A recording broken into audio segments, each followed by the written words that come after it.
बेटा क्या नाम है और कहाँ से आए हो और किस लिए आए हो बेटा, ये बताओ, हमें पूरी जानकारी दो। सर मैं भुवनपुर से आया हूँ। मेरा नाम आदित्य है। मैं विद्या ज्ञान के लिए आया हूँ। विद्या ज्ञान के लिए आए हो? हाँ सर। इससे पहले कहाँ तैयारी कर रहे थे? मैं अपने गांव में तैयारी कर रहा था। किस सर के पास तैयारी कर रहे थे तुम? मेरे गांव में एक लोग पढ़ाते हैं, उन्हीं के पास तैयारी कर रहा था। अच्छा, कितने दिन से कर रहे थे? हमको लगभग 6 महीने हो गए होंगे। 6 महीने हो चुके हैं।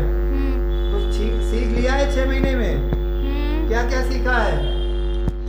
6 महीने हो गए तैयारी करते। ये लड़का हमारे यहाँ पर विद्या ज्ञान की कोचिंग के लिए आया है, और जो भी बच्चे हमारे क्षेत्र में या जो आस पड़ोस के बच्चे हैं विद्या ज्ञान की कोचिंग करना चाहते हैं, वो अतिशीघ्र हमारी कोचिंग पर विजिट करें। हमारी कोचिंग का पता है लक्ष्मी कोचिंग इंस्टीट्यूट अमृतपुर फर्रुखाबाद के नाम से, जो हनुमान मूर्ति के ग्लोबल स्कूल के नियर बाई है। ठीक है बेटा, वहाँ पे आकर आप ज्वाइन कर सकते हैं। विद्या ज्ञान नवोदय हो गया, विद्या ज्ञान, इनकी सारी की कोचिंग यहाँ पे उपलब्ध है और अच्छे अच्छे टीचरों द्वारा कराई जाती है। और मैं अपने बच्चे से बात करूँगा कि ये कहाँ से आया है और इसमें किसने हमारी कोचिंग के बारे में बताया है बच्चों को, तो इससे हम बात कर लेते हैं। बेटा एक बात हमें बताओ, मेरी कोचिंग के बारे में या इस कोचिंग के बारे में आपको किसने जानकारी दी? आप यहाँ तक कैसे पहुँचे हो? सर मेरे दोस्त यहाँ पढ़ते थे, उन्होंने ही मुझे जानकारी दी है कि यहाँ पढ़ो। हाँ ठीक है, बहुत अच्छे बेटा। चलो हम आपसे, देखो बेटा, मेरे यहाँ पर विद्या ज्ञान की कोचिंग के लिए सबसे पहले बच्चे का थोड़ा टेस्ट होता है, नॉर्मल टेस्ट होता है। अगर उस टेस्ट में आप पास होंगे, जो भी लाइव आप जा रहे हो, लाइव चल रहा है हमारे यहाँ पर, अगर हमारे टेस्ट में आप पास होते हो तो आपका यहाँ पर एडमिशन होगा। अगर हमारे टेस्ट में आप पास नहीं होंगे तो एडमिशन नहीं किया जाएगा।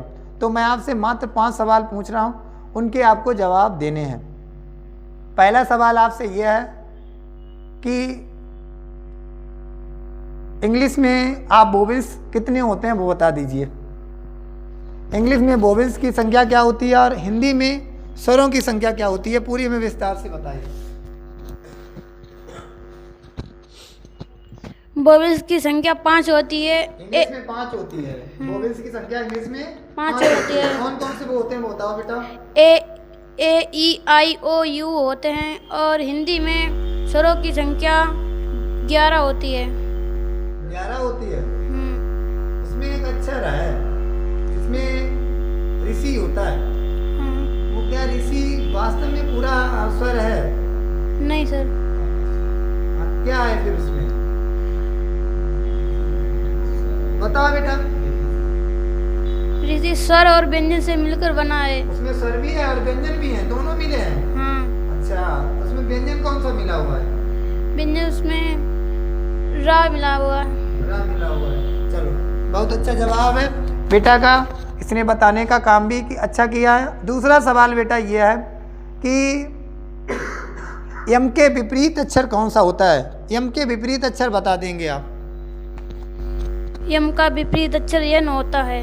कैसे बेटा होता है यम? क्योंकि यम तो 13 नंबर पे आता है, यम 14 नंबर पे आता है, तो विपरीत कैसे, ये बताओ। सर जितने भी वो अल्फाबेट है उसमें 27 से माइनस कर देते हैं। जैसे 27 से, हाँ, जितने भी अल्फाबेट होते हैं और जो अक्षर हमने पूछा है वो संख्या को माइनस कर देंगे, उसका विपरीत निकल आता है। हाँ। यही कहना चाहते हो? चलो ठीक है, आपका सवाल ठीक है। ये भी कुछ जीके जीएस आपने देखा है? ठीक है, तो जीके जीएस में मेरा पहला आपसे सवाल यह है कि हमारे यहाँ पर वर्तमान जो उत्तर प्रदेश के वर्तमान मुख्यमंत्री कौन है? वर्तमान में उत्तर प्रदेश के मुख्यमंत्री श्री योगी आदित्यनाथ हैं। बहुत अच्छा। और हमारे यहाँ पर वर्तमान के प्रधानमंत्री कौन है बेटा? हमारे यहाँ के वर्तमान प्रधानमंत्री श्री दामोदर दास नरेंद्र मोदी हैं। बहुत अच्छे, दोनों सवाल आपके अच्छे रहे। अगला बेटा आपसे क्वेश्चन है, और हमारे उत्तर प्रदेश के सबसे कम आयु के मुख्यमंत्री कौन थे? अखिलेश यादव थे। अच्छा, अखिलेश यादव थे। बहुत अच्छे, ये भी जवाब आपका ठीक है। आपका दूसरा प्रश्न, अगला क्वेश्चन आपसे है कि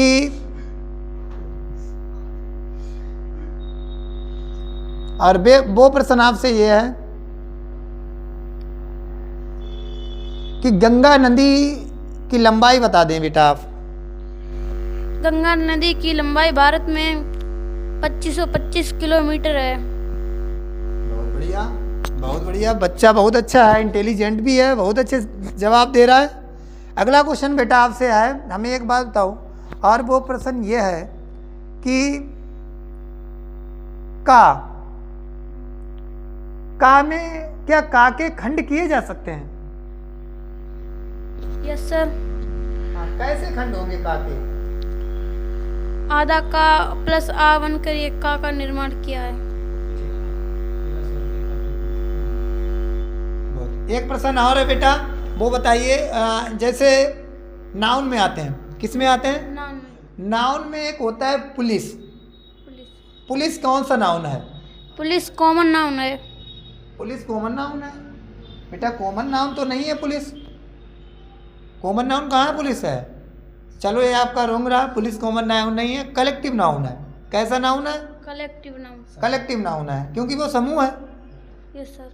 अच्छा, अगला प्रश्न आपसे प्रोनाउन का है, उसमें आप बताएंगे कि ही सी ये कौन से प्रोनाउन है? ही और सी ये कौन से प्रोनाउन है? ही और सी ये कौन से प्रोनाउन है बेटा, ये बताओ।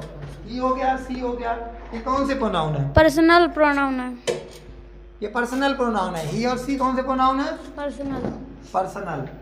ईच, एवरी, आइदर, नाइदर ये कौन से प्रोनाउन है? ईच हो गया, एवरी हो गया, आइदर हो गया, नाइदर हो गया, कौन से प्रोनाउन है? नहीं पता? कोई बात नहीं। इंटेरोगेटिव प्रोनाउन कौन से होते हैं बताओ? इंटेरोगेटिव प्रोनाउन बताओ कौन कौन से होते हैं? इंटेरोगेटिव प्रोनाउन नहीं पता है, चलो कोई बात नहीं। इंटेरोगेटिव प्रोनाउन कौन सा? WH जो फैमिली आपने सुनी है वो सारे इंटेरोगेटिव प्रोनाउन होते हैं। Yes sir. जो इंटेरोगेटिव प्रोनाउन भी होते हैं और इंटेरोगेटिव एडजेक्टिव भी होते हैं। WH के बाद में अगर तुरंत नाउन आता है तो वो एडजेक्टिव का रूप धारण कर लेते हैं। अगर WH के बाद तुरंत एक्चुअली वर्ब आती है तो वो किसका रूप धारण करते हैं? प्रोनाउन का।